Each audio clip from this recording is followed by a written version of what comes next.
Pues como ciencia básica, yo creo que el campo es ilimitado, porque en ninguna ciencia hay un final y cosas que se han descubierto hace un tiempo y parecía que era una línea de investigación terminada, pues al poco tiempo puede saberse que no era correcto y seguir avanzando. Pero yo creo que en el caso de la química, donde cabe esperar mayores avances en el aspecto aplicado y pues a lo mejor barriendo un poco hacia mi terreno, yo diría que toda la parte de química verde, de química sostenible, energías renovables, productos menos agresivos con el medio ambiente, descontaminación. Yo creo que para mí es el campo más atractivo de la química a día de hoy.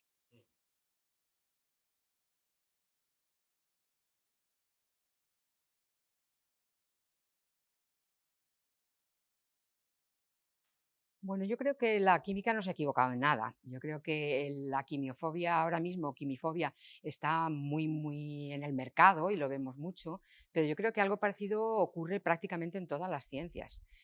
También ocurre, por ejemplo, por volver a mi terreno, en el ámbito de la biotecnología. Hay pánico, hay antivacunas, hay muchos movimientos en contra del avance tecnológico y en la química pasa igual. Yo creo que no se ha hecho nada mal en la química. Yo creo que el origen de toda esa fobia a los avances científicos y a los químicos en particular, yo creo que viene en gran medida de un mal entendimiento del concepto o del calificativo de natural. Entendemos por natural algo que no se puede definir qué es lo natural. A mí en el caso de la química y de la quimiofobia me llama la atención esos ejemplos que ve uno por ahí de que si uno en lugar de presentar una manzana presentara la composición química de una manzana nadie se la comería. Por tanto, yo creo que la química no ha hecho nada malo. Simplemente la sociedad tiene una muy baja cultura científica en general, de química en particular, pero de todas las disciplinas, y en cuanto se oye un término que no se comprende o que suena a antinatural, pues parece que tenga que ser malo, cuando pues ese producto químico puede ser perfectamente igual que el de origen natural, en un caso se considera malo, en otro caso se considera bueno. Entonces yo no creo que sea culpa de las disciplinas científicas, salvo por la limitada capacidad que tenemos a veces los científicos de explicarle a la sociedad lo que hacemos. Ahí sí que puede ser de alguna manera culpa de la ciencia, pero yo creo que no es en realidad que se haya hecho algo mal, sino que la cultura científica general de la sociedad es muy baja.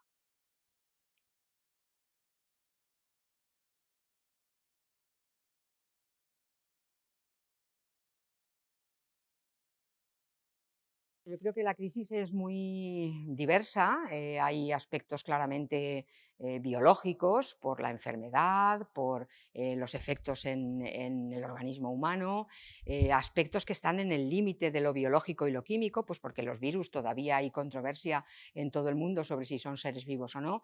Y además hay muchos aspectos que tienen que ver ya no tanto con el propio desarrollo de la enfermedad, sino con la protección frente a la infección, agentes antisépticos o materiales que puedan servir para filtrar mejor o para protegernos mejor del virus. Entonces yo creo que la química, como todas las disciplinas del ámbito científico, tiene mucho que decir.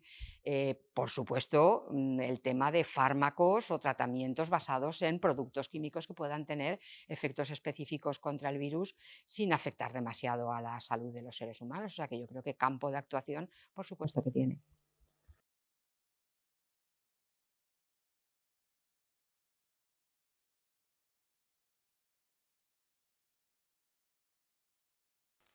Bueno, yo creo que la respuesta, la respuesta de lo que desearíamos es que ojalá el efecto no sea solo momentáneo. Yo creo que efectivamente la crisis de la COVID-19 está haciendo muy patente la necesidad de investigación y de investigación multidisciplinar. Has hecho referencia a la cooperación, yo creo que eso es fundamental y no hay un abordaje único ni una solución única. Por tanto, ojalá ese efecto que yo creo que momentáneamente la sociedad sí que lo está teniendo fuera duradero, a efectos de percepción social y a efectos de financiación y de fomento de la investigación.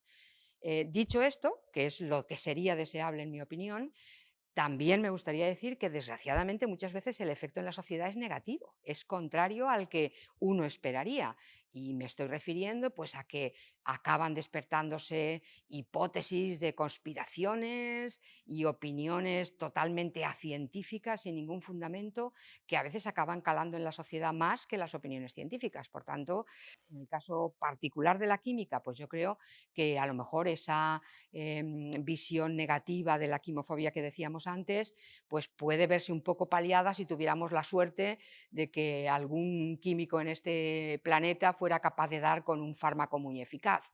Y si es así, ojalá no fuera natural, ojalá fuera de síntesis química artificial para que ayudara un poco a deshacer esa idea tan absurda de que lo natural, que no sabemos muy bien qué es lo natural, es bueno y lo que hemos fabricado los seres humanos con conocimiento químico es malo. Eso estaría bien, que saliera algún fármaco de diseño capaz de acabar con el virus.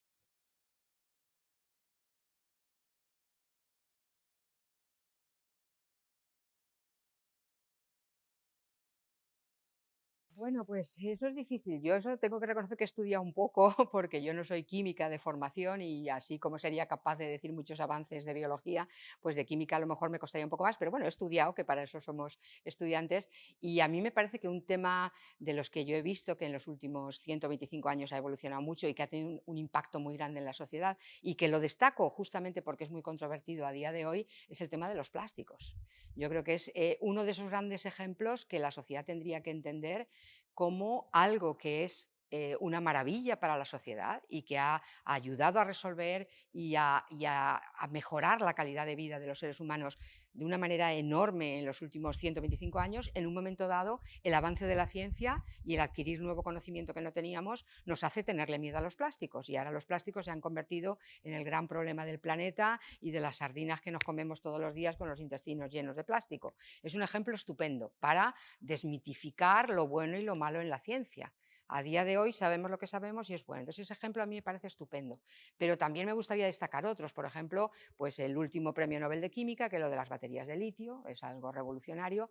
Y también me gustaría destacar, volviendo a mi disciplina, porque yo soy bioquímica, pues todo lo que tiene que ver con la ingeniería química de los seres vivos, lo que llamamos a día de hoy ingeniería metabólica, que también hace a lo mejor unos años era impensable el que los conceptos de la ingeniería química más de laboratorio, más in vitro, pudieran ser aplicables de alguna manera a sistemas biológicos enteros. Yo creo que eso también es muy importante, una de las contribuciones de la segunda mitad del siglo XX, yo creo que particularmente llamativa.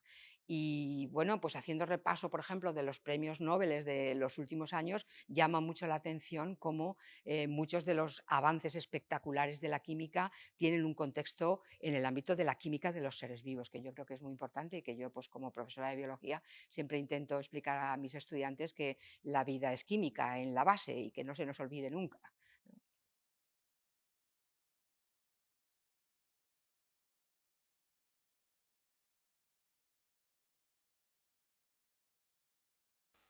Bueno, yo creo que el impacto de implantar unos estudios en cualquier universidad o en cualquier ámbito social es grande siempre, porque el implantar unos estudios, como el caso de la química, pues ¿qué ha conseguido en Valencia? Pues ha conseguido un colectivo muy amplio de científicos y de profesores y de personas cualificadas formadas en el campo que en este caso en particular, además, en el de la química, que está considerada una de las disciplinas dentro de la Universidad de Valencia en particular, que tiene un mayor impacto, un mayor potencial de publicaciones, en todos los rankings aparecen esos datos, sin duda eso tiene que repercutir en la sociedad también porque dentro del mundo de la química, que tiene una tradición industrial y empresarial muy amplia, a diferencia de otras disciplinas donde no estamos todavía tan cerca de la transferencia, pues seguro que la sociedad valenciana se ha beneficiado mucho de químicos expertos que se han formado en la Universidad de Valencia, que han estudiado y luego se han dedicado a una vida profesional en el ámbito industrial y luego también de muchas colaboraciones con investigadores, con profesores que han colaborado, han transferido, han divulgado y han hecho que se enriquezca la sociedad. En 125 años, pues tiempo debe haber habido muchísimo para que esto repercuta, creo yo.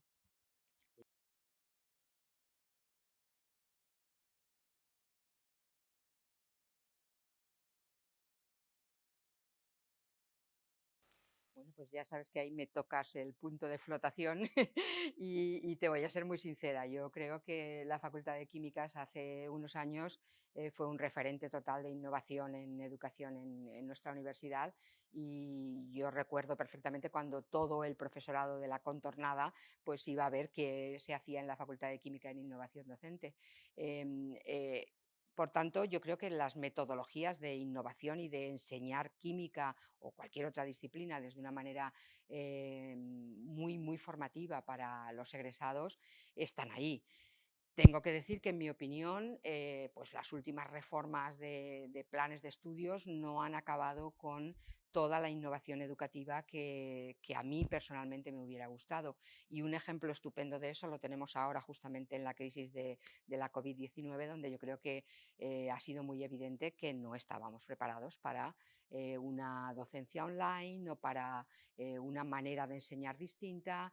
Todavía hay muchas personas que no ven otra opción a una clase magistral, desgraciadamente, muchas, y eso es una desgracia. Entonces, no creo que sea un problema de los estudios de química en general, creo que es un problema de los estudios en general universitarios que todavía están demasiado anclados en metodologías que, en mi opinión, están bastante obsoletas. Por otra parte, sí que creo que hay que decir también que en el caso particular de los estudios de química y en general de los estudios de ciencias de la Universidad de Valencia, la formación práctica de los estudiantes es muy elevada, muy alta y de muy buena calidad. Las prácticas que los estudiantes hacen son muy buenas. Y la única pega que yo le pondría, también en el entorno de mi propia facultad, es que quizás se orienta poco la formación que se les da de química, de física, de biología, de matemáticas, de cualquier disciplina científica, se orienta poco a los intereses particulares que tengan los estudiantes de cada titulación. Estamos muy acostumbrados a oír decir pues, que una química general o una biología general o una física general han de ser la misma para todos los estudiantes y yo no estoy de acuerdo. Yo creo que un estudiante que estudia química en biología no tiene los mismos intereses que un estudiante que estudia química en química. Y yo creo que ahí cojeamos un poco en ser capaces de darle la orientación a las ciencias básicas más adecuada para que para el estudiante que lo está recibiendo sea muy interesante en el contexto de su titulación.